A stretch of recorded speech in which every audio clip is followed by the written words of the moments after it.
ሰላም ሰላም እንዴት ናችሁ? ውድ የትዳር ፈላጊ አገናኝ ቤተሰቦቻችን ዛሬ ያው ስለ ትዳር አንዳንድ ነገር እላችኋለሁ።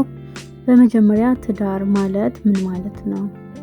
ትዳር ማለት በሁለት ጥንዶች መካከል የሚፈጠር ደስ የሚል ጥምረት ሲሆን ጥምረታቸውም በፍቅር የታጀበ እርስ በርስ የህይወት ውጣ ውረድን ለመተጋገዝ ቃል የተገባቡ በሁለት ጥንዶች መካከል የሚመሰረት በህግ የሚጸና ወይም በሃይማኖት የሚጸና ጥምረት ማለት ነው። በመቀጠል ይሄን አስከትዬ በትዳር ውስጥ ምን አይነት ሴት መሆን እንዳለብን በሴት ደረጃ ምን ሚናዎችን መጫወት እንዳለብን አንዳንድ ነገሮችን እነግራችኋለሁ። በመጀመሪያ በመካከላችን መዋደድ፣ መፋቀር፣ መተባበር ቢኖር የተሻለ ነው። በቀጣይ ደግሞ በሃይማኖታዊ እውቀታችን ጠንካራ መሆን አለብን።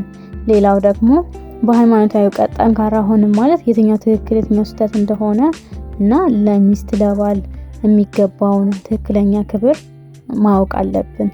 ሌላው በቻልነው አቅም ባለሙያ ሆነን መገኘት አለብን።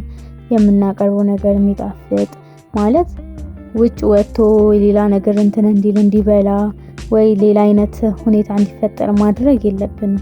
በቻልነው አቅም የተሻለ ጥሩ ነገር መስራት መቻል ባለሙያ መሆን አለብን። ሌላው ደግሞ ባለን ነገር ለባላችን ውብ መሆን አለብን።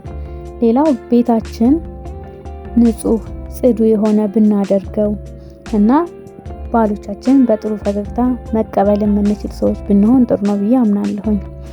ሌላው ደግሞ የሆኑ ጉዳዮች ሊነሱ ይችላሉ፣ የሆኑ አይዲያዎች ሊኖሩ ይችላሉ።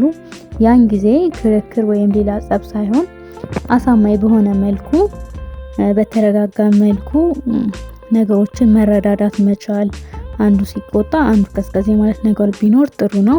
እንደ መጨረሻ የምላችሁ ደግሞ የቤታችን ህግ ወይም መመሪያ ሊኖረው ይገባል። እንደ ሙስሊም ከሆነ በቃ የቤታችን ቁርአን ሊሆን ይገባል።